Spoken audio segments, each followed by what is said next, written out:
Hoje nós vamos falar sobre um assunto sério e importante e que todas as mães têm que estar atentas, que é a desnutrição.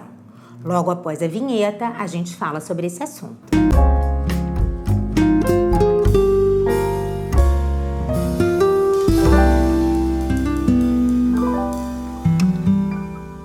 Desnutrição é um tema sério e na década de 70 a gente teve um boom de muitas crianças desnutridas. E a partir daí, o Ministério da Saúde começou a tomar atitudes de reforço, de suplementos, de cuidados com anemia, para que a desnutrição diminuísse no Brasil, mas ela ainda existe. Nós tínhamos os tipos clássicos de desnutrição proteico-calórica que nós não vemos praticamente hoje mais, que são o quachocor e o marasmo. O marasmo são aquelas crianças desnutridas que ficavam emagrecidas, com a pele mais ressecada, aquelas crianças apáticas, depressivas.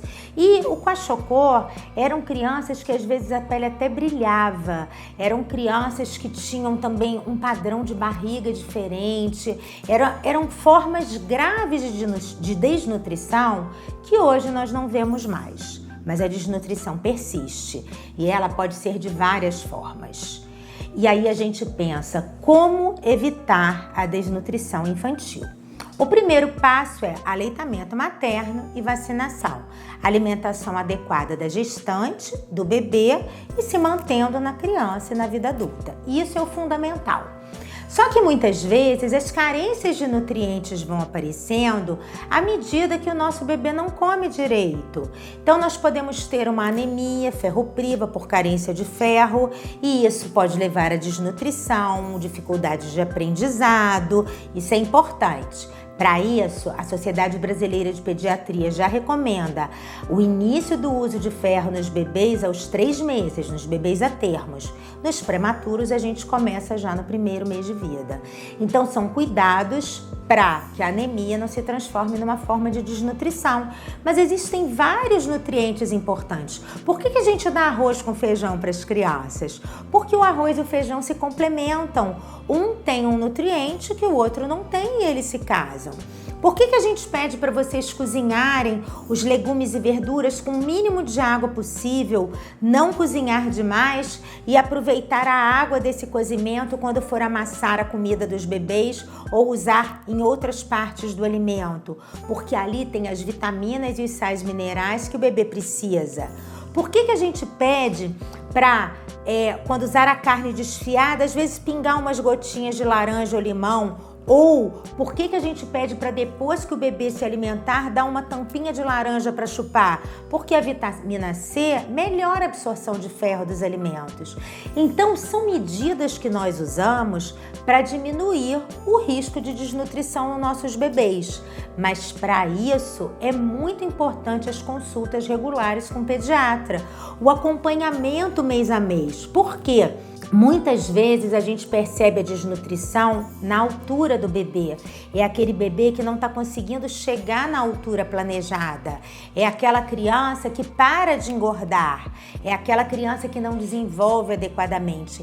Então isso se reflete não só no ganho de peso e de altura, mas também no desenvolvimento, nas funções motoras e nas interações do nosso bebê. Por isso é muito importante os cuidados alimentares desde o início, com aleitamento materno ou fórmula adequada, não usar biscoitos, não usar nada industrializado, nem guloseimas.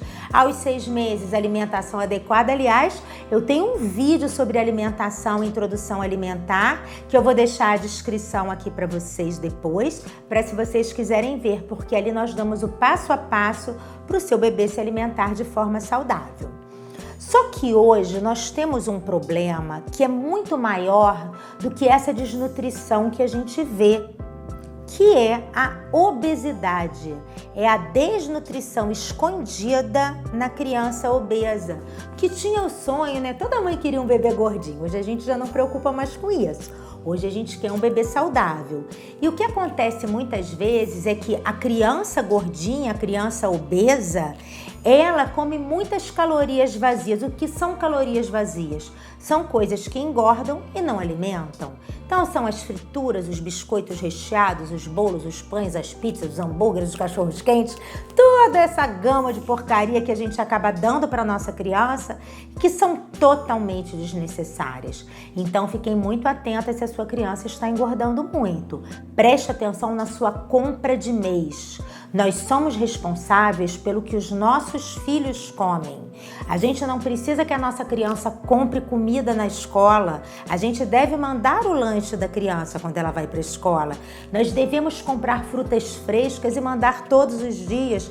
Ensinar as nossas crianças a comerem frutas. Criança não precisa se entupir de pão e biscoito. Ela pode ser muito saudável, sim.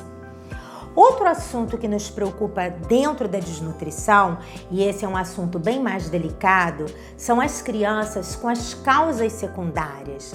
As crianças que estão passando por alguma doença séria, crianças com anorexia, crianças com bulimia, crianças com câncer, crianças internadas. Essas crianças precisam de um acompanhamento especial. E muitas vezes essas crianças precisam de hospitalização e nutrição integral adequada. Nesses casos, aliás, em todos esses casos de distúrbios alimentares, de desnutrição, obesidade nas crianças que estão doentes, a gente pede, além do acompanhamento do pediatra, o acompanhamento do nutricionista e, em alguns casos, do nutrólogo também. Então, fiquem atentos à saúde dos seus bebês, aleitamento materno exclusivo 6 meses, alimentação saudável sempre, vacinas em dia. Com isso, a gente evita desnutrição e mantém as nossas crianças muito saudáveis. Se você ainda tem alguma dúvida sobre esse assunto, deixe aqui, comente, dê seu like e vamos divulgar esse assunto tão importante. Obrigada!